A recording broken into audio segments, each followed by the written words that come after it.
Siéntate. No, no mires la puerta, lo que tengo que decirte no va a entrar por ahí, ya está aquí, en el ambiente, pegado a mi piel como la humedad de una cripta. Mi nombre es Elías Torne. Durante 60 años, ese nombre significó algo en este pueblo, respetabilidad, una estirpe de hombres de mar, una familia que sobrevivió a las galernas más feroces del Atlántico. Pero la verdad es que mi hermano Silas y yo dejamos de ser hombres hace 15 años. Nos convertimos en carceleros. O quizás, si soy sincero con el espejo, nos convertimos en ofrendas vivientes. Todo comenzó en el verano del 54, cuando el cielo se puso del color de un moretón y el viento aullaba como un animal herido. Tras la tormenta, el mar vomitó secretos que debieron quedarse en el abismo. Silas y yo bajamos a la cala de los suspiros para buscar restos de naufragios, pero lo que encontramos entre las redes rotas y la madera astillada no era oro ni cargamento. Era algo que palpitaba. Elías, no te acerques, me dijo Silas, con la voz temblorosa. Pero ya era tarde. Entre las rocas cubiertas de sargazo, una forma larga y sinuosa se retorcía. No busques en tu memoria las figuras de los libros de cuentos, esas doncellas de porcelana con colas de colores. Lo que estaba allí era algo primigenio. Escamas del color del aceite quemado, una espalda que parecía una cordillera de obsidiana y un movimiento que desafiaba la estructura de cualquier hueso humano. El rastro que dejaba en la arena no era sangre, sino una sustancia espesa, luminosa y fría. No le vimos la cara. Dios me perdone, pero incluso entonces, algo en mi instinto me advirtió que mirar aquello a los ojos sería el fin de mi cordura. Estaba de espaldas a nosotros, su larga cabellera como hilos de algas negras cubriendo lo que debería haber sido un cuello. Emitió un sonido, no fue un grito, fue una vibración que sentí en mis molares, una frecuencia que parecía llamar al agua que corre por nuestras propias venas. No podemos dejarla aquí, susurró Silas. Sus ojos ya no eran los mismos. Había una chispa de obsesión, un hambre de misterio que me superó. Si los hombres de la ciudad la encuentran, la diseccionarán. La convertirán en un espectáculo de feria. Es nuestra, Elías. El mar nos la ha entregado. Y así, cometimos el error que borraría nuestras vidas. La envolvimos en pesadas lonas de lona encerada, evitando tocar la piel viscosa que quemaba como el hielo seco. La subimos por el acantilado, jadeando bajo el peso de un cuerpo que parecía pesar más de lo que su tamaño sugería. La llevamos a la vieja mansión de los Torne, directamente al sótano de piedra, un lugar que mi padre había construido para resistir las inundaciones, con canales que conectaban directamente con las filtraciones del océano. La soltamos en el agua estancada del sótano. Al principio, se hundió como una piedra. Luego, el agua empezó a agitarse. No hubo agradecimiento. Solo el sonido de algo golpeando las paredes de piedra en la oscuridad. 15 años, muchacho, dije, mirando mi mano temblorosa que apenas puede sostener el vaso. 15 años manteniéndola allí abajo en el sótano, alimentándola con nuestra juventud y nuestro silencio. El pueblo pensaba que nos habíamos vuelto huraños, que la locura de los Torne nos había alcanzado por fin. No sabían que cada noche, mientras el resto del mundo dormía, Silas y yo bajábamos las escaleras de madera crujiente para escucharla. Nunca subió a la superficie lo suficiente para mostrarse. Solo veíamos el lomo reluciente rompiendo el agua y esos dedos largos, palmeados, que se aferraban al borde de los escalones. El aire en la casa cambió, se volvió denso, saturado de una sal que corroe el hierro y pudre la madera. Pero lo peor no fue el olor, ni el frío. Lo peor fue el secreto que empezamos a sospechar después de la primera década, porque ella no estaba allí atrapada. Ella estaba esperando. Y lo que descubrimos al final de esos 15 años, lo que Silas encontró cuando bajó con una linterna por última vez, es lo que me mantiene despierto, escuchando cómo el agua golpea los cimientos de esta casa, sabiendo que las paredes ya no pueden sostener lo que hay dentro. Pasar 15 años ocultando un milagro es, en realidad, pasar 15 años alimentando una maldición.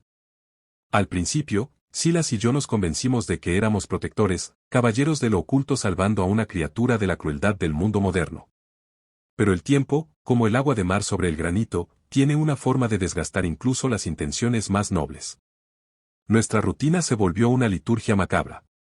Cada mañana, antes de que el sol lograra perforar la bruma de la costa, Silas y yo salíamos en nuestro bote, el Argos, no para pescar para el mercado, sino para recolectar el tributo. Necesitaba carne fresca, plateada y sangrienta. Caballas, arenques, a veces incluso pulpos que se retorcían en el fondo del cubo. Al regresar, no entrábamos por la puerta principal. Bajábamos por la rampa del carruaje, directos hacia la pesada puerta de roble que conducía a las entrañas de la casa. El aire en el sótano era algo que podías masticar. Era una mezcla de ozono, pescado podrido y una fragancia floral extrañamente dulce que emanaba de sus escamas. Habíamos inundado el nivel inferior intencionadamente, abriendo las esclusas que daban al mar para que el agua siempre estuviera fresca, pero eso convirtió los cimientos de nuestra herencia en una ciénaga de piedra. Las paredes, antaño de un blanco inmaculado, se cubrieron de un moho negro y espeso que parecía moverse cuando no lo mirabas directamente. Escúchala, Elías, decía Silas, sentado en el último escalón seco, con las botas sumergidas en la oscuridad líquida. No es solo un animal. Está intentando decirnos algo. Ahí fue donde empezó la verdadera erosión. Mi hermano, que siempre fue el más sensible de los dos, dejó de interesarse por el mundo de arriba. Sus ojos se volvieron vidriosos, fijos siempre en el movimiento de las ondas en el tanque natural del sótano. Dejó de afeitarse, dejó de comer con propiedad. Su piel se volvió pálida, casi translúcida, como si la falta de sol y la constante exposición a la humedad lo estuvieran transformando a él también. Ella, por su parte, nunca se dejaba ver por completo. Era una presencia de reojo. Veías el destello de una aleta dorsal que cortaba el agua con la precisión de una navaja, o el movimiento de una cola poderosa que golpeaba los pilares de soporte, haciendo que toda la mansión vibrara como una campana de bronce. A veces, en el silencio de la medianoche, se escuchaba un rasguño, sus garras largas, como agujas de marfil, acariciando la piedra caliza bajo nuestros pies. La gente del pueblo de Blackwood empezó a notar el cambio. Ya no íbamos a la taberna. Ya no comprábamos suministros más que lo estrictamente necesario. Se decía que los Tornes se habían vuelto locos de fiebre de mar, una vieja superstición local sobre hombres que escuchan el canto del abismo por demasiado tiempo. No estaban tan equivocados. A mitad de la segunda década, el comportamiento de la criatura cambió. El hambre aumentó. Ya no bastaba con los cubos de pescado. Silas empezó a robar carne de los mataderos locales. Una noche, lo encontré lanzando un cordero entero al agua. No hubo salpicadura de lucha, solo un remolino violento y un silencio absoluto. Lo que sea que habitaba bajo nuestra sala de estar estaba creciendo a un ritmo que desafiaba la biología natural. Ella nos necesita, Elías, me repetía Silas, sus manos temblando mientras limpiaba la sangre de sus dedos. Somos sus manos en el mundo seco. Ella nos dará cosas a cambio. Conocimientos. Secretos de cuando las estrellas eran jóvenes y el océano era el único rey. Yo empecé a tener miedo. No un miedo físico a ser devorado, sino un terror existencial. La casa estaba muriendo. El salitre se filtraba por las alfombras, las vigas del techo crujían bajo el peso de una humedad que desafiaba la gravedad, y los espejos de la casa se empañaban con una película de grasa que sabía a sal si te atrevías a tocarla. Pero lo más inquietante era el sonido. Ya no eran solo vibraciones. Empezó a imitar los sonidos de la casa. El rechinar de una puerta, el tic-tac del reloj del abuelo, y luego, lo peor de todo, el susurro de nuestros propios nombres. No era una voz humana, era un eco sibilante que parecía formarse en las burbujas que estallaban en la superficie del sótano, Elías, Silas. Pasamos años en esa tensión constante. La hermandad que nos unía se convirtió en una rivalidad silenciosa. Silas la amaba con una devoción religiosa y enferma, yo la odiaba con el respeto que un hombre le tiene a una tormenta que sabe que lo va a hundir. Dejamos de ser hermanos para ser dos extraños habitando una cáscara de madera que flotaba sobre un nido de pesadillas. Lo que nunca mencionamos, lo que evitábamos mirar, era que la criatura ya no intentaba escapar. Las esclusas estaban abiertas, podría haber nadado de regreso al océano en cualquier marea alta. Pero se quedó. Se quedó porque la habíamos acostumbrado a ser servida. O quizás, como descubrí más tarde, se quedó porque estaba preparando el terreno. 15 años de silencio. 15 años de mentiras a los vecinos. 15 años de oler a mar muerto incluso cuando estábamos a kilómetros de la costa. En ese tiempo, Silas perdió la razón y yo perdí mi alma. Y todo eso no fue más que el prólogo para la noche en que la linterna de Silas iluminó lo que no debía, y el secreto que habíamos guardado con tanto celo reveló sus verdaderos y terroríficos colmillos. Fue en el 15º invierno cuando el aire de la casa se volvió verdaderamente venenoso. El papel tapiz de los pasillos se desprendía en jirones húmedos. revelando paredes que sudaban una salitre blanca y cristalina, como si la casa misma estuviera siendo momificada desde adentro. Yo intentaba mantener un atisbo de normalidad, pero Silas ya era una extensión de la criatura. Elías, baja, me llamó una noche. Su voz no venía de su garganta, sino de las profundidades del hueco de la escalera. Tenía un tono metálico, carente de toda humanidad. Bajé con una lámpara de queroseno, la llama parpadeando con miedo ante la falta de oxígeno. Al llegar al último tramo, me detuve en seco. El agua del sótano, que siempre había sido turbia, ahora emitía una luminiscencia verdosa y enfermiza. No era el reflejo de la luz, sino algo biológico, una fosforescencia que revelaba los contornos de lo que había estado ocurriendo bajo la superficie durante 15 años. Mira lo que ha construido, susurró Silas, señalando hacia el rincón más oscuro del sótano. Al principio, no comprendí. Pensé que eran solo desechos, maderas del naufragio y basura que el mar había filtrado por las esclusas. Pero al acercar la lámpara, el horror se me grabó en las retinas. La criatura no había estado simplemente nadando en círculos. Había estado tejiendo. Utilizando filamentos de una seda orgánica que segregaba de sus dedos, junto con huesos de los animales que le habíamos dado, piezas de hierro oxidado de la estructura de la casa y restos de nuestras propias pertenencias robadas, había creado una estructura que recordaba a un arrecife de pesadilla. Parecía un trono, o quizás un altar, pero su forma imitaba vagamente la arquitectura de la habitación de arriba. Estaba recreando nuestra casa, bajo el agua, con materiales muertos. Ella está reclamando el territorio, Elías, dijo Silas con una sonrisa que me heló la sangre.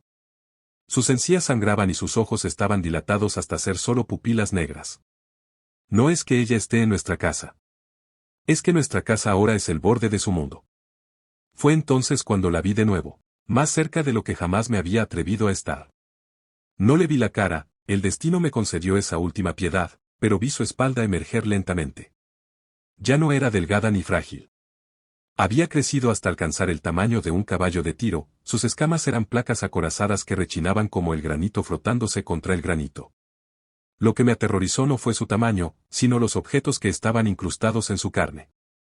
Vi un reloj de bolsillo que perteneció a nuestro abuelo, fundido en su costado por crecimientos de coral. Vi jirones de ropa de Silas que él juraba haber perdido. La criatura estaba asimilando nuestra historia, convirtiendo nuestros recuerdos en parte de su anatomía aberrante. Ella dice que falta una pieza, continuó Silas, dando un paso hacia el borde del agua. Una pieza viva para terminar el centro de su nido. En ese momento, la criatura se movió. No fue un ataque, fue una invitación. Extendió un brazo largo, una extremidad que tenía demasiadas articulaciones para ser natural, y tocó la mano de Silas. El contacto no produjo un grito en mi hermano, sino un suspiro de éxtasis. Vi cómo la piel de Silas empezaba a volverse grisácea al tacto, como el frío del abismo empezaba a reclamar su calor. Comprendí la espantosa verdad, después de 15 años de refugio, el secreto no era que teníamos una sirena cautiva. El secreto era que ella nos había estado cultivando a nosotros. Éramos su ganado, sus proveedores, y ahora, sus arquitectos. Ella no estaba herida, estaba esperando a que el entorno fuera lo suficientemente húmedo, lo suficientemente podrido, lo suficientemente suyo para dar el siguiente paso. Silas, apártate, grité, pero mi voz se ahogó en un borboteo. El agua empezó a subir. No por la marea, sino porque algo estaba empujando desde abajo. La estructura de huesos y seda que ella había construido empezó a vibrar, y por primera vez en 15 años, la criatura emitió un sonido que no era una imitación. Fue un canto puro. Una nota tan baja y poderosa que hizo que los vidrios de las ventanas de toda la mansión estallaran simultáneamente. Esa noche supe que el tiempo de la sombra se había acabado. El tiempo de la cosecha había comenzado. Esa noche, la 15ª desde que el primer rayo de luna tocó su espalda herida, la mansión Thorne dejó de ser un refugio para convertirse en un matadero de la cordura. La linterna que yo sostenía proyectaba una luz amarillenta y agónica, pero era suficiente para ver que el agua no solo estaba subiendo, sino que estaba cambiando de consistencia. Se había vuelto aceitosa, una amalgama de fluidos biológicos y agua salada que se pegaba a mis botas como si tuviera voluntad propia. Silas estaba de pie, o más bien, suspendido. Sus pies ya no tocaban el suelo firme del sótano, estaba apoyado sobre esa estructura demencial de huesos y seda orgánica que la criatura había tejido. Lo que vi entonces es lo que me despierta gritando cada noche. Silas no estaba asustado. Su rostro, pálido y demacrado por años de falta de sol, reflejaba una devoción absoluta. Elías, no lo entiendes, me dijo, y su voz sonaba como si viniera desde el fondo de un pozo. Ella no es una invitada. Ella es la madre del nuevo mundo que nacerá cuando la tierra sea devorada por el azul. 15 años la hemos alimentado con peces y carne muerta, pero ahora ella necesita la esencia del hombre para que su nido sea eterno. Me acerqué al borde, desafiando el instinto que me ordenaba huir hacia las colinas. La lámpara iluminó lo que Silas llamaba el nido. Bajo la superficie fosforescente, la estructura de huesos de animales y madera podrida se abría como una flor carnívora. Y en el centro, donde debería haber estado el corazón de ese arrecife artificial, vi la pieza que faltaba. No era solo una construcción. Era un molde. La criatura se deslizó desde las sombras. Su cuerpo era una masa de músculos plateados y cicatrices que brillaban con un fuego fatuo. Nunca miré su cara, tal como me juré a mí mismo, pero vi sus manos. Eran largas, con dedos que terminaban en garfios de queratina negra. Con una lentitud casi ritual, ella comenzó a rodear a Silas. Sus movimientos eran hipnóticos, una danza de muerte que hacía que el agua hirviera a su paso. Silas, sal de ahí, nos está matando, grité, mi voz rompiéndose contra el eco de las piedras. Pero entonces, el secreto se reveló con una claridad espantosa. La criatura comenzó a regurgitar algo sobre la estructura. No era comida. Era una sustancia translúcida, una especie de ámbar marino que empezó a cubrir los huesos y los objetos de nuestra familia. Y dentro de esa sustancia, vi formas. Pequeñas, retorcidas, con rasgos que me resultaban familiarmente horribles. Ella no estaba sola. Durante 15 años, mientras nosotros creíamos que ella era una náufraga solitaria, ella había estado gestando. Pero no gestaba a los suyos. Estaba usando nuestro material genético, el rastro de nuestra piel en el agua, el sudor de nuestro esfuerzo, el cabello que caía al limpiar el sótano, y la sangre que Silas le ofrecía voluntariamente en sus rituales de locura. Ella estaba creando híbridos. Eran versiones deformes de nosotros mismos, seres con escamas negras y ojos de pez que tenían la estructura ósea de los Torne. El secreto que nos aterraba no era que ella fuera un monstruo, era que nosotros éramos los padres de una nueva y aberrante estirpe. La mansión no era su cárcel, era su incubadora. Ella me ha elegido, Elías, susurró Silas. Su piel empezó a resquebrajarse, revelando algo oscuro y húmedo debajo. La transformación no era externa, venía desde sus pulmones, desde su sangre infectada por años de respirar sus esporas. Yo seré el pilar de su palacio. Mi carne se convertirá en coral, mis huesos en los cimientos de su reino. Vi cómo la criatura envolvía sus brazos alrededor de la cintura de mi hermano. Él no luchó. Se dejó hundir. El agua, que ahora llegaba a mi cintura, comenzó a arder con un frío insoportable. En ese momento de horror absoluto, me di cuenta de que el nido estaba creciendo hacia arriba. Las raíces de seda orgánica se estaban incrustando en las vigas maestras de la casa. Ella no quería vivir en el sótano, quería que la mansión entera se hundiera en el acantilado para que su nido estuviera sumergido pero protegido por nuestras paredes de piedra. La casa empezó a gemir. El sonido de la madera rompiéndose era como disparos de fusil. El peso del agua, de la estructura de huesos y de la criatura misma estaba venciendo la gravedad. Corre, Elías, fue lo último que escuché de lo que quedaba de la humanidad de mi hermano. Corre antes de que te convierta en parte de la pared. No esperé a ver más. Subí las escaleras mientras los escalones se deshacían bajo mis pies, convertidos en pulpa por la sal y el tiempo. Mientras ascendía, sentí que algo me agarraba el tobillo. Era una de esas manos híbridas, pequeña y viscosa, que emergía del agua que ya inundaba el primer piso.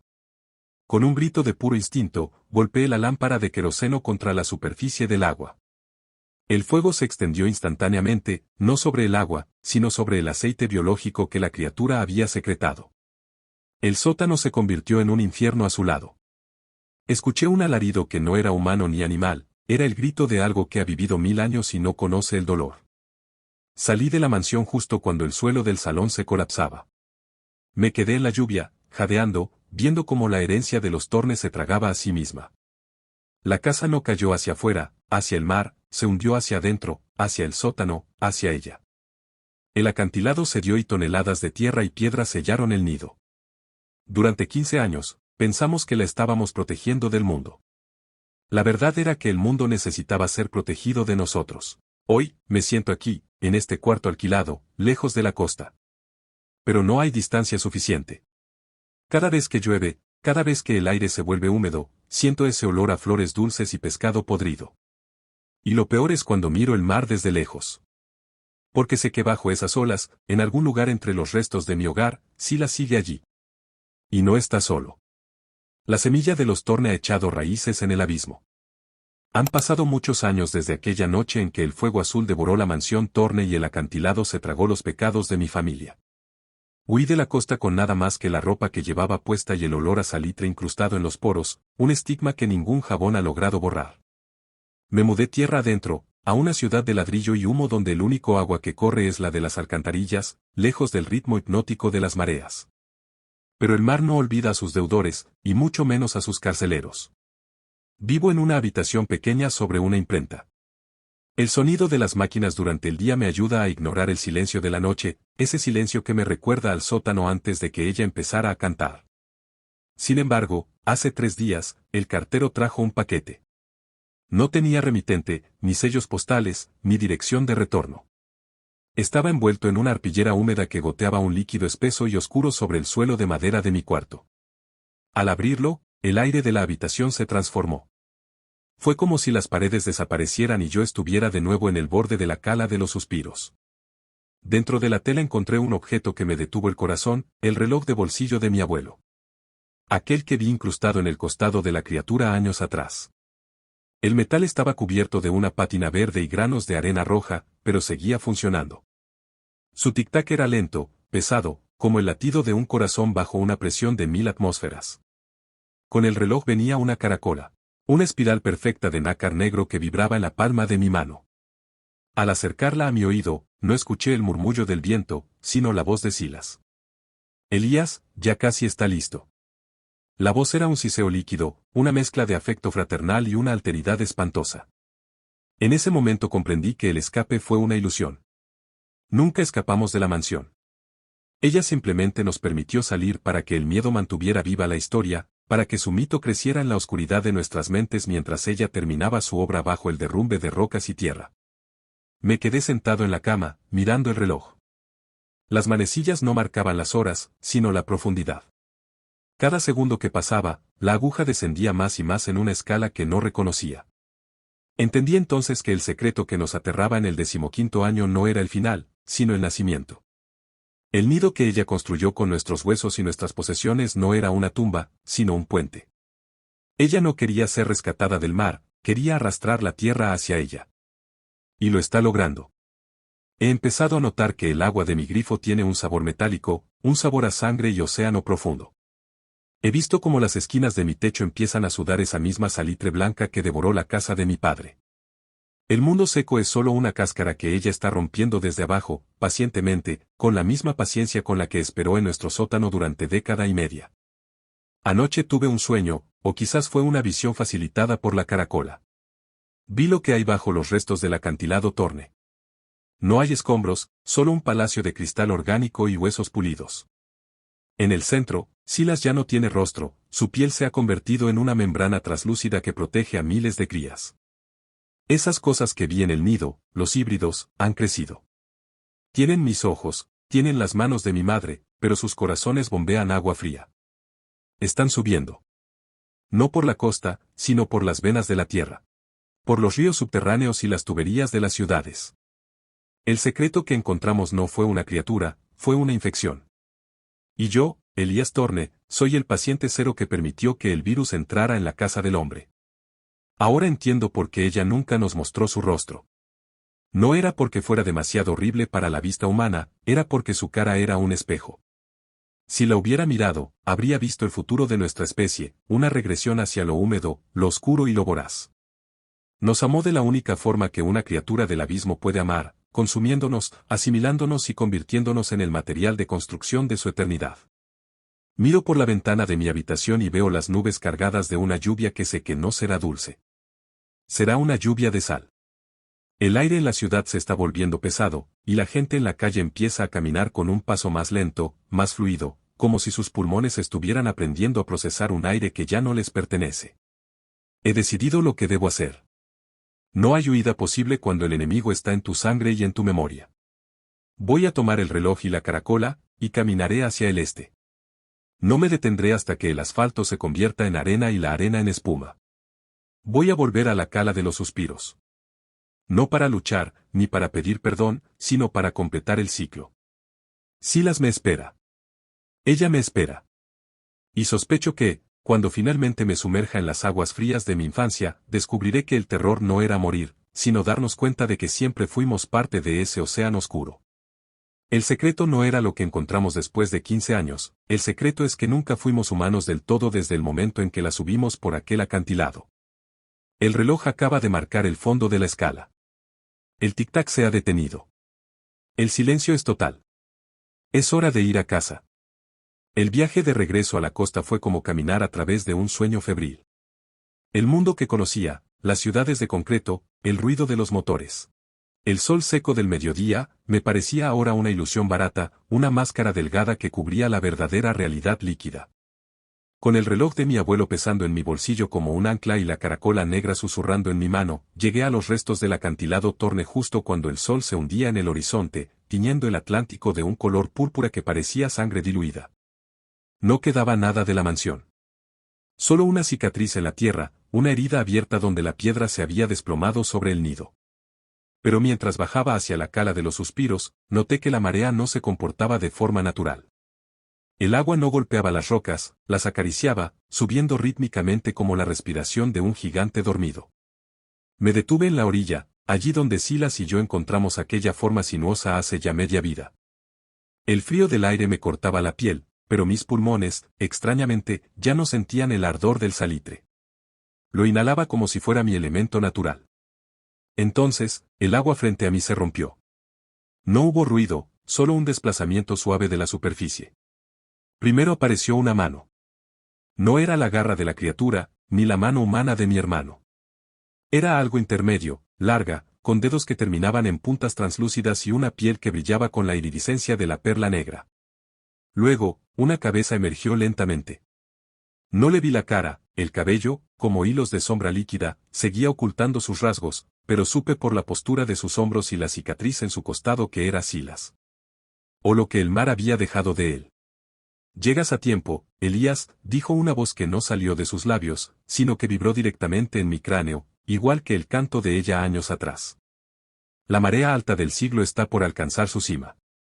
El nido se ha abierto. Detrás de él, otras formas comenzaron a romper la superficie. Eran cientos. Los hijos del sótano, los herederos de nuestra sangre y su voluntad. Se movían con una gracia que ningún hombre de tierra podría imitar, sus cuerpos plateados reflejando la primera luz de la luna. Eran hermosos y terribles a la vez, una nueva estirpe lista para reclamar lo que el agua siempre ha deseado. No hay más secretos, continuó la presencia de Silas mientras se acercaba a mí. Sus pies, ahora palmeados y fuertes, apenas tocaban la arena. El secreto era que el hombre es solo una etapa breve en la historia del mundo. El océano es el principio y el fin. Ella nos ha dado la eternidad a cambio de nuestra humanidad. ¿No es un trato justo? Saqué el reloj de bolsillo y lo dejé caer en la arena.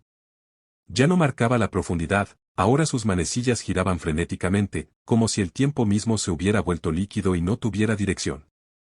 Miré hacia el horizonte y vi una pared de agua oscura que se aproximaba. No era una ola de tormenta, era el océano mismo reclamando su territorio, subiendo para borrar la línea entre la tierra y el abismo. Silas extendió su mano hacia mí. Sus ojos, que antes eran del azul de nuestra familia, ahora eran orbes negros y profundos que contenían todas las estrellas del firmamento submarino. Ven, hermano. El sótano fue solo nuestra cuna. El mundo entero es ahora nuestro nido. No sentí miedo. Por primera vez en 15 años, el peso en mi pecho desapareció. Entré en el agua fría, sintiendo como mis botas se llenaban y como la pesadez de mis extremidades se convertía en una ligereza sobrenatural. Mientras el agua me cubría los hombros, miré por última vez hacia la tierra, hacia las luces distantes de un mundo que pronto sería solo un recuerdo sumergido.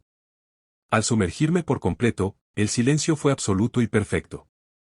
Vi a la criatura original, la madre, esperándonos en la penumbra de las profundidades. Seguía sin mostrar su rostro, pero ya no importaba. En la oscuridad total del fondo del mar, todos tenemos el mismo rostro, el de la marea que nunca duerme. Mi nombre fue Elías Torne. Ahora, soy simplemente parte del rugido que escuchas cuando acercas una caracola a tu oído. Y si escuchas con atención, entenderás que no estamos solos. Nunca lo estuvimos.